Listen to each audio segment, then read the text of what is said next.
लड़ाई। श्रीमद् भागवत में सौभर ऋषि का चरित्र है।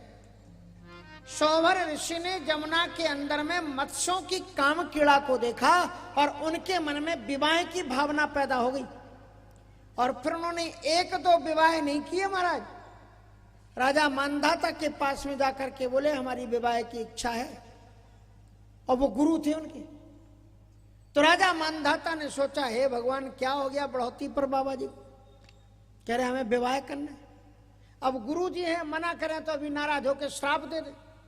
तो महाराज ने पूछा आपने लड़की लड़की देख ली है, अगर है तो हम व्यवस्था कर देते। बोले महाराज हम साधु हम कहां देखने जाए।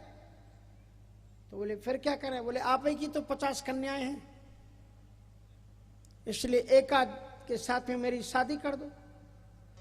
अब महाराज ने मस्तक पकड़ा, बोले कि बच्चियां जो होती हैं बेटियां होती हैं वो कोई भेड़ बकरी थोड़ी है कि चाहे जिसके हाथ में उनकी रस्सी पकड़ा दो ले जाओ महाराज।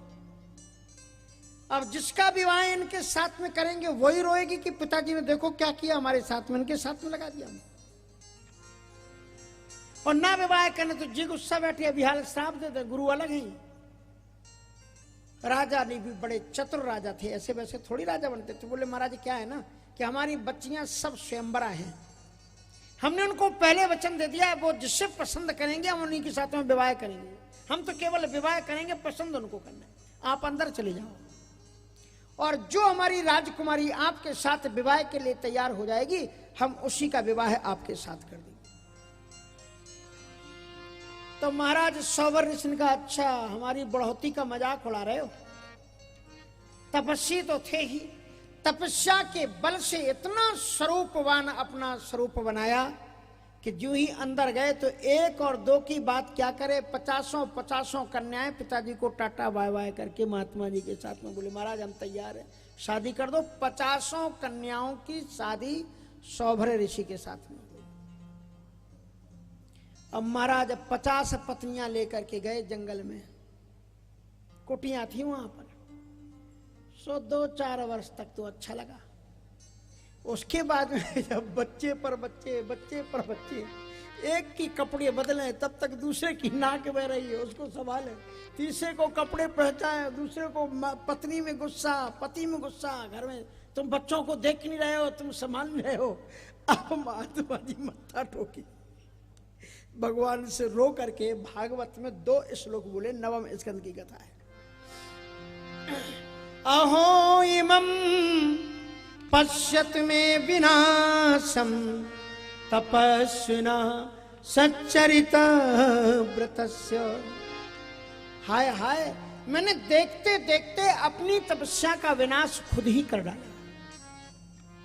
तपस्वियों का सबसे बड़ा धन उनका सच्चरित्र होता है, चरित्र ही उनका धन होता है। और जिसके पास में चरित्र नहीं है तो जो चरित्र गिरे सो 12,000, फिर उसका कोई मतलब नहीं है।